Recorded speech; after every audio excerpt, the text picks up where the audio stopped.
Hey, everybody. Today we're talking about AI reliability with Galileo.ai, helping teams test and monitor and put guardrails around AI systems. Connor, how are you? Evan, great to see you. I'm super excited for this conversation. There's so much happening in the AI observability and reliability space. And we are all seeing AI in our daily lives. So it's, I think, crucial that we ensure it actually works for us. You couldn't have said it better. Before that, maybe introduce yourself and your background and your journey to Galileo. My pleasure. Yeah. So my name's Conor Bronsdon. You can follow me on LinkedIn or reach out to me on X. I also write occasional newsletters diving into everything happening with AI and strategy around tech at conorbronsdon.substack.com. And I lead developer awareness and marketing here at Galileo. We are an AI observability and evaluation company that drives reliability by helping you improve your AI agents, your RAG-based chatbots, whatever it is you're building, through that evaluation of the effectiveness, the observation of is it actually working in production, and then guardrailing against negative behaviors, things like personal identification, leakage, prompt injection attacks, that kind of thing. And yeah, I really entered the AI space through my time first at Microsoft, working on ML and AI solutions in identity and cybersecurity. And then at Linear B before this, where I spent several years working on engineering and developer productivity, specifically for AI-enabled engineering teams. So things like AI-enabled PR review is a big area there. There's companies like Quota and Graphite, and many others are in that space right now, and a lot of exciting stuff happening there. And then joined Galileo a little over a year ago to lead the developer relations and marketing teams here and help drive the whole awareness function. And it's been a ton of fun. We've got a lot of incredible customers like Comcast, like JP Morgan, and many more. So there's, I think, such an interesting space here. And anyone who is focused on building AI agents, whether or actually building enterprise productionized RAG use cases, what it actually takes to get into production for an enterprise is so different than the flashy demos I think we see. And that's where you have to consider the risk and compliance side of things. And that's where guardrails and evaluations kind of come in. And folks who are building with AI day to day may be hearing about things like evaluation-driven development and this perspective on the market. So excited to chat with Evan and hope everyone is finding this conversation valuable. Yeah, it's fascinating. And at a high level, what makes testing and evaluation of AI so hard right now? Oh man, great question. The main thing is that LLMs are non-deterministic. So most of us who've been building with software in the last 20 plus years are used to deterministic software. We're used to saying, okay, maybe we have test-driven development if we're really into the testing side of things, and we're working through tests with everything we do. But in the end, we are able to understand and predict what these systems do. That is not the case when you bring an LLM or a small language model like we do sometimes with our evaluations into the system you're building. And that's because LLMs have that non-deterministic magic. They have this massive amount of data they've been trained off of. You're providing them context within your workflows. And this is where this kind of magic piece comes in, where they can create and do things that were outside of your expectations. And often that's very positive. They can say, oh, let me help you solve a problem. Let me help you find this thing you're looking for. Let me act off of and predict what you need based off of my training database. But sometimes they will take a wrong turn. And we've all found this in our individual use cases, whether that's just playing around with ChatGPT or Claude or whatever tool you want to play with. Sometimes it will get something really wrong for you, even if that's just writing a LinkedIn post. And for those who are actually building with AI and are maybe building an AI chatbot to help them understand their notes, or maybe you're trying to actually do something where you are writing regularly with AI, or perhaps you have a customer service chatbot that you're building for work. It is incredibly valuable to help you get through a lot of in the case of the customer service chatbot, let's call it lower level or easier to answer questions. You can save a ton of team time and let people focus on the harder problems. You can let people focus on the architecture of building if you're in the software engineering side. But the problem comes in when you have wrong answers that are breaking in. And while humans can have incorrect answers, there are, I guess, guardrails we've built into our own systems as far as how we manage people, how we assess people to account for this. We have editors, we have reviews, we have various processes we've developed. And that's not always true when we're building AI demos or any sort of AI agents or systems. So it's crucial that we think through the infrastructure around how we enable AI so that we can take advantage of all the opportunities of it, whether that's helping you context engineer your way to a new application faster, whether that's helping you write your content, whether that's helping Evan and I build a talk track for this interview or something else. But actually getting what you need out of it requires you to put in work. It's not simply a magic bullet at all times. You have to provide it context. You have to adjust it, give it feedback, just like you would with a junior employee who has maybe a ton of knowledge and intelligence, but isn't quite there all the way yet. Then we don't have the context that you do within your business. And so I like using this framing of you can usually think of AI as like a junior async digital employee where like, hey, you have to enable them to really do the job. They're very smart. They actually have resources they can draw upon. They're good at research, but you have to give them feedback to really get them all the way there. And sometimes, if you are using one of the frontier models, or if you've already provided some of that context up front, they're a senior employee, they're a PhD level employee, they're extremely intelligent, they have a lot of insights to bring to the board. But they are also very eager to please. They want to jump in and tell you, oh, we found the right answer. Because in the end, what they are is predictive machines that have this massive database behind them. And they're saying, I'm predicting what the answer might be. And unless you really force them to, they will try to solve your problem, whether or not they can actually do so and find the answer. So it's just I think a very complicated black box to unpack, because we don't always see the rationale behind what they're thinking. And so we have to follow their chain of thought. We have to get them to show their steps, show their work, just like I would if I was having helping one of my nephews with the math homework. I'd say, hey, great, you got to your answer. How did you do that? Because I don't know if your process was right. It's also hard for me to tell if the answer's right, even if I have an answer key. So we don't always have that answer key, especially when we're doing frontier knowledge work. So we need to have them show their work. We need to be able to evaluate that work and how it's done. And we need to help make sure that it's reliably what we need. Oh, so well said. Great insights there. And, when you measure AI in production, what are some of the biggest failure modes that you see over and over again? We've all experienced hallucinations, but there's drift and bias and safety and performance. What are some of the sneakiest ones? Oh, that's a great question. I would think about a few categories, and this isn't comprehensive, but will hopefully give some indicators of things you can look out for. So there are agentic performance issues, which are kind of specific to AI agents. So you can see tool errors, for example, where agents fail to actually execute the tools that are provided to them. Sometimes that'll cause workflow failures. Sometimes that'll simply cause them to seize up and get stuck in a loop. You can see tool selection optimization is a challenge. So maybe an agent has multiple tools available to them. And I would equate this to, as an individual, maybe I could use multiple different LLMs for answering a task. Maybe I have to write an email and I want help writing that email. I could use GPT, I could use Claude, I could use DeepSeek. And maybe let's just say, for sake of argument, that Claude is the best email writer of those three. It has the most context on me. It knows what it's doing here. But because I'm more used to GPT, I keep on using GPT. That is an issue of me using a suboptimal tool. Or in the case of an AI agent, maybe they're using the most expensive tool. And actually that is a bad fit for what you need. Or they are trying to pull information from the wrong areas because they're using this tool. So it can cause both inefficiency and failure. Then you can look at things like, multi-step process management, completion of the actual goal fulfillment. So we've created both out of the box and custom metrics to track, did this agent actually complete our goal here? And one of the things we're doing as a company is we have our agent leaderboard that's free and open source on Hugging Face, where you can actually track which LLMs are working efficiently for things like customer service use cases in banking. And you can say, okay, are they actually finishing the task? How expensive was it to do it? And I think it's really important for us to not get locked into a single approach here, just like it's important for us not to lock agents in. But it goes way beyond that. Agents are just kind of I think everyone views it as the future and to some extent the present. But there's things like safety and security.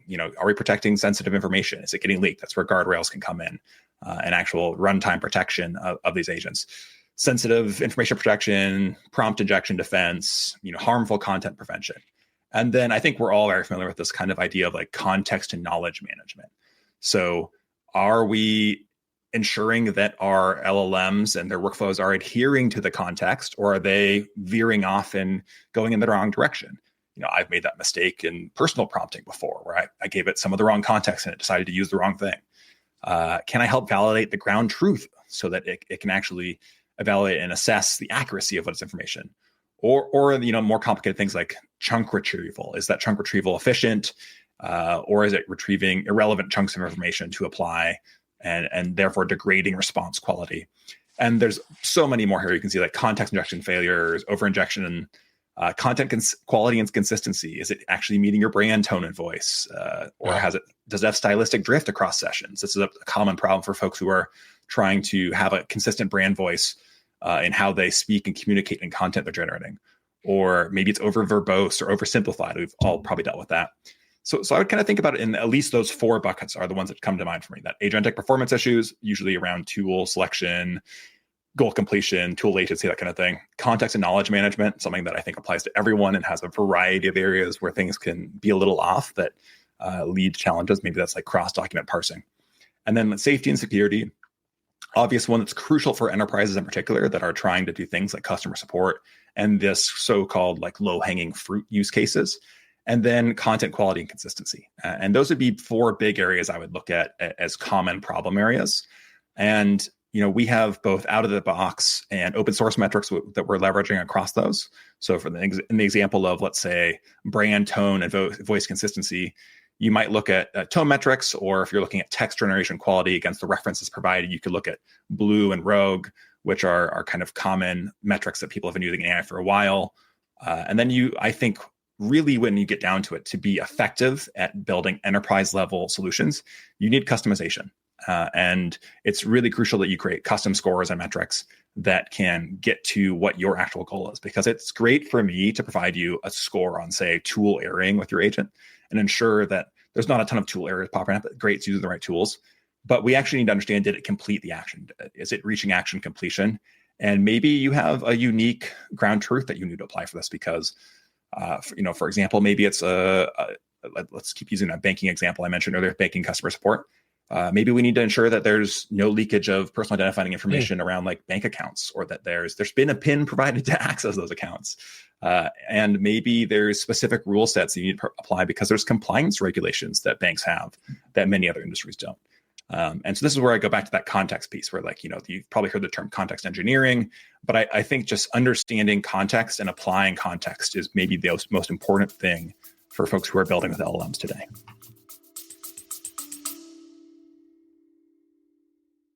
What happens when 2 leaders who've built global fintech companies sit down to talk about the biggest challenge in payments? In this episode of Crossing Borders, NEMA CTO and founder Yuval Giveon speaks with Eagle Rotem, former CEO of Shift4 Europe, about why reliability in payouts is still missing and what it will take to finally fix it. Listen to the full conversation and step into the world of 2 fintech entrepreneurs. Fascinating. Wow, there's a lot to unpack there. You mentioned guardrail policies. How does that work in practice? How do you, balance preventing all those bad outcomes you just described with preserving flexibility and performance and all the good side of LLMs? Yeah, this is where I think you need to balance your techniques. So typically when we're thinking about leveraging AI, we're thinking about large language models, LLMs. And those can have high degrees of latency because they're calling these major models that typically are not on edge. They're typically not on device. And so this is where you'll see folks like ourselves and others have built small language models. So we built a family of Luna 2 small language models. And these are designed specifically to provide custom guardrails and evaluations in real time at lower latency, lower cost. I'll also shout out, like, we're not the only folks who are examining these kind of approaches. I just think we're doing it best.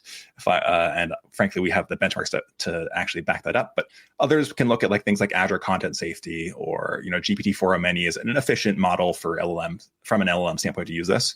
But when you do that, you're having a higher latency. So like our Luna 2 small language models are getting, above 90% accuracy We're beating benchmarks once they're fine-tuned, and sub 200 millisecond latency. So it's actually real time. And you can say in real time, oh, like this response, if it were to be sent to a user, would actually leak that bank account information. They haven't given us a PIN yet. We need to make sure we stop that. And you can apply custom rules and guardrails to actually ensure that your agents, your chatbots, your AI systems, whatever you are trying to build, are working in production. Because there's only so much that you can catch and plan for in pre-production. And this is the same thing with any software system beyond just an LLM. An LLM just adds upside and downside. But in any software system, you need to ensure production's not breaking. You need to ensure that there's not production problems. There's a reason that we've gone with LLMs as the way of AI instead of trying to have a rule for everything. You can't always have a rule for every use case.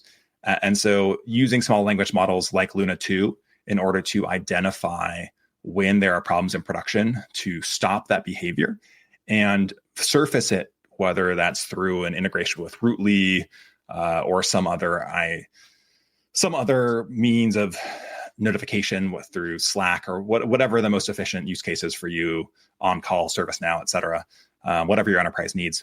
We want to make sure that your on-call team can immediately identify, here's a problem, let's go fix it if we need to. Or that you can have secondary tools that get called to actually route this through an LLM to fix what's going on.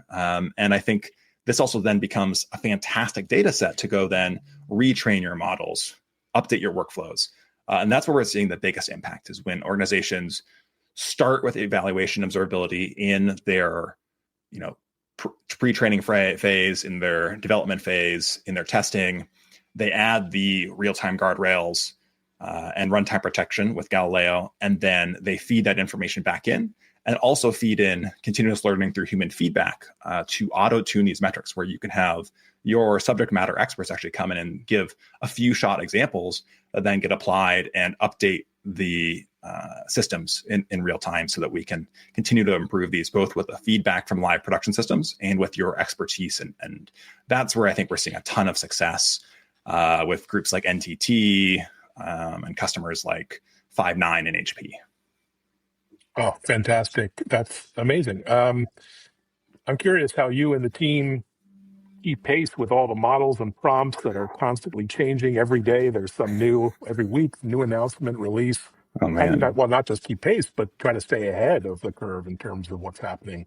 That is a tough one. I wish I had a better answer for you on that, Evan. Maybe you have a better answer for me here.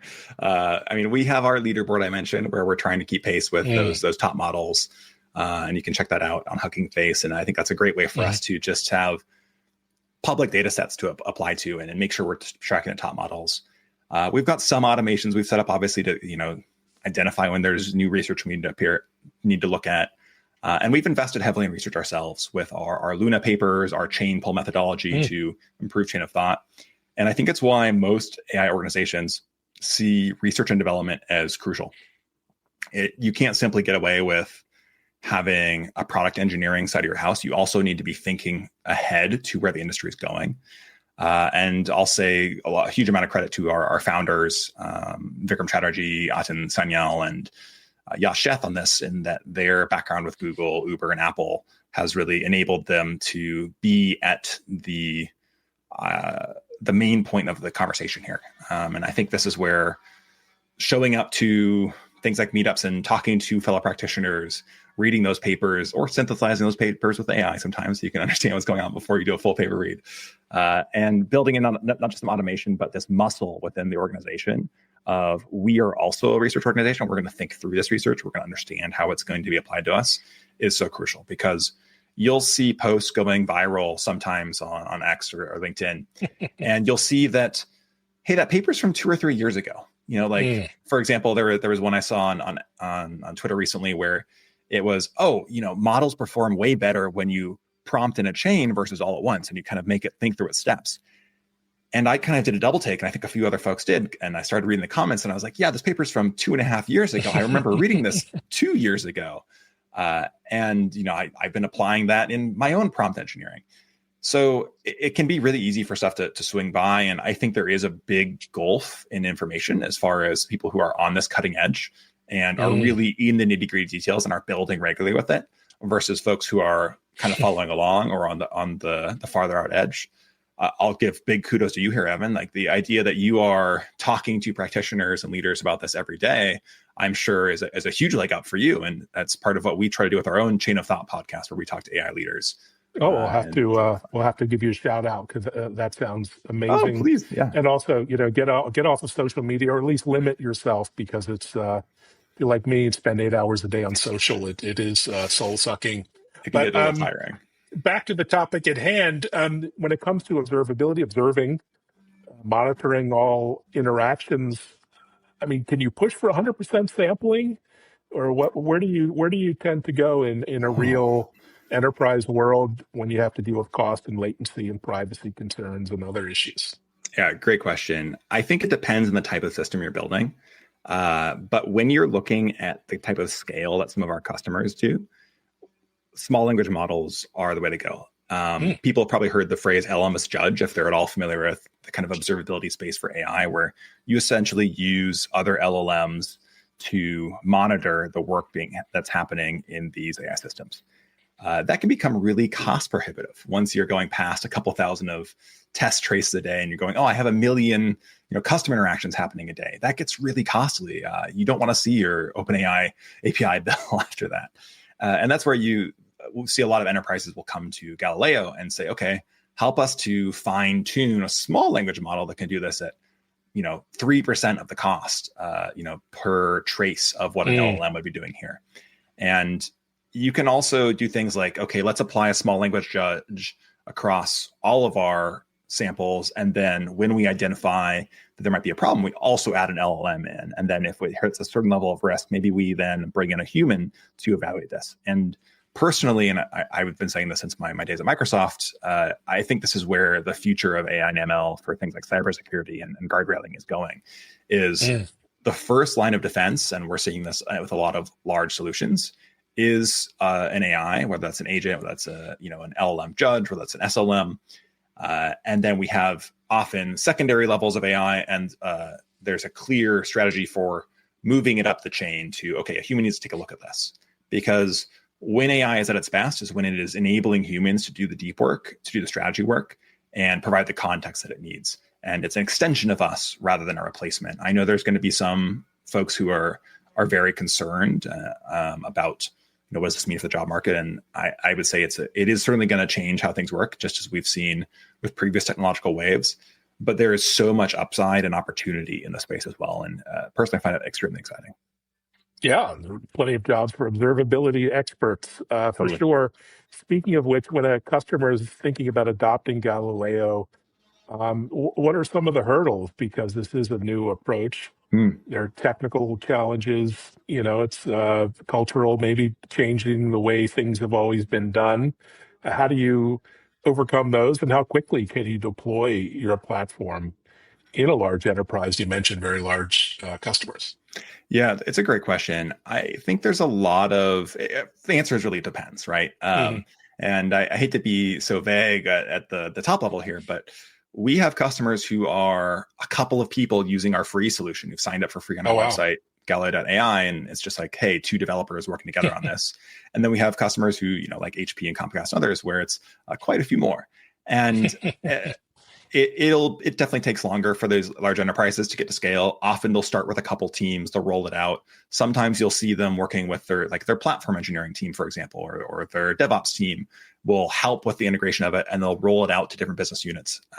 That's one of the reasons we're big on customization and enabling customization, because depending on these large enterprises, they may have not just different custom needs around, hey, I'm Comcast versus NTT. I may have different needs, but they may also have different needs at the platform and tool level, where maybe they have 8 different products they need to apply us to, or in some cases, thousands of agents they need to apply us to, like DigitalOcean we work with. And the differences can be at a team and developer level.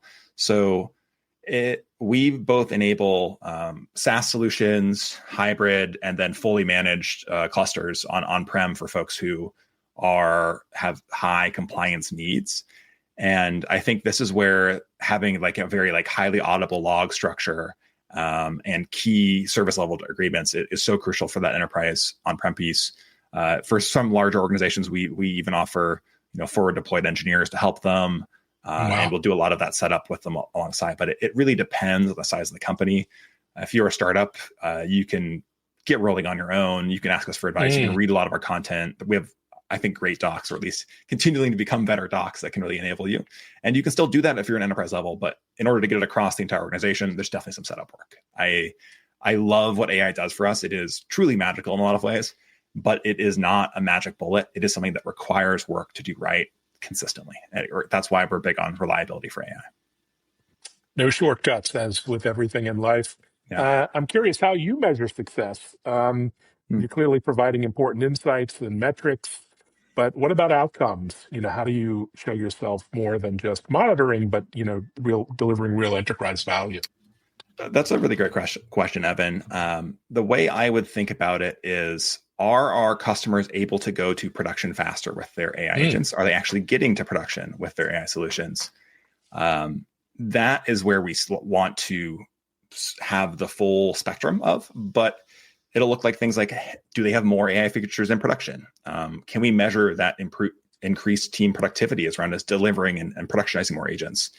Are we reducing the time spent on things like testing and enabling them to move to the next stage faster? Are we reducing the time on the evaluation they were already doing? Because usually folks are already doing either vibe-based evaluations or basic evaluations in a spreadsheet. So how can we help them reduce that time to market? That's one area. And I look at cost too for some of these larger enterprises. Maybe they were already using an LLM across the board to evaluate and observe a lot of their work. Perhaps if we're bringing our Luna 2 SLMs, we can cut those costs down substantially. So it kind of depends on exactly what they're looking for. Not every organization needs a custom SLM, but when they do, we're definitely looking at cost as an area of opportunity. And I would even say for organizations that aren't using our custom SLMs, they are often able to cut costs simply through being able to deliver features faster. And so there's definitely an ROI story there. And then we'll look at risk management as well, of course. So particularly this is true for like financial services, banks, healthcare, where we need to understand if they're meeting their compliance and risk management goals. Because typically they have these large enterprise compliance needs. They have regulations they need to follow depending on the location and the countries they're working in. And so enabling them to meet those needs is crucial for us. Absolutely. And I dare not even ask where you see things going in 5 years. That's like several lifetimes. But you must have a strong idea of your roadmap over the next 1 or 2 years. Can you give us a peek into the near future? Absolutely. So I think a really exciting thing that we're already playing around with, and there's a couple of good talks by our CTO, Atin, on our YouTube about this, but self-evaluating agents and agents that act as first-level evaluators within our platform is an obvious area. And I would say we're not the only ones who are doing this. There's some really interesting ideas and approaches here, but I talked a bit earlier about that idea of like, okay, the first level is going to be done by an AI. We're already doing that with judges. Can we have agents that are acting on our behalf and kind of more fine-tuned to your needs, your customized needs? And then starting to have those work better together. It's part of why we worked with Cisco on the agency protocol, for example, to enable inter-agent communication interoperability. And we see that customization and that highly contextual piece as a huge part of what the next year looks like. I'm a big fan of Karpathy's idea that like, look, this is the year of agents, but it's going to be a decade of agents. We're going to keep getting better at the customization. We're going to keep getting better at how they enable humans. We're going to keep getting better at how they have context and making sure they act the way we need them to. And I think that's where we're all in on. Well, incredibly important work. Congratulations on all the success so far. It's really impressive to watch. Onwards and upwards. Thanks, Evan. Super fantastic chatting with you. For anyone who's interested, you can check us out at Galileo.ai. And please feel free to reach out to me at LinkedIn, at Conor Bronsdon. I would love to hear from you. Love to hear your feedback. Thanks, everyone. Thank you so much. And thanks, everyone, for listening, watching, sharing, and also check out the TV show at techimpact.tv, now on Bloomberg and Fox Business. Thanks, everyone. Thanks, Conor. Highly recommend. Thanks so much, Evan. Take care.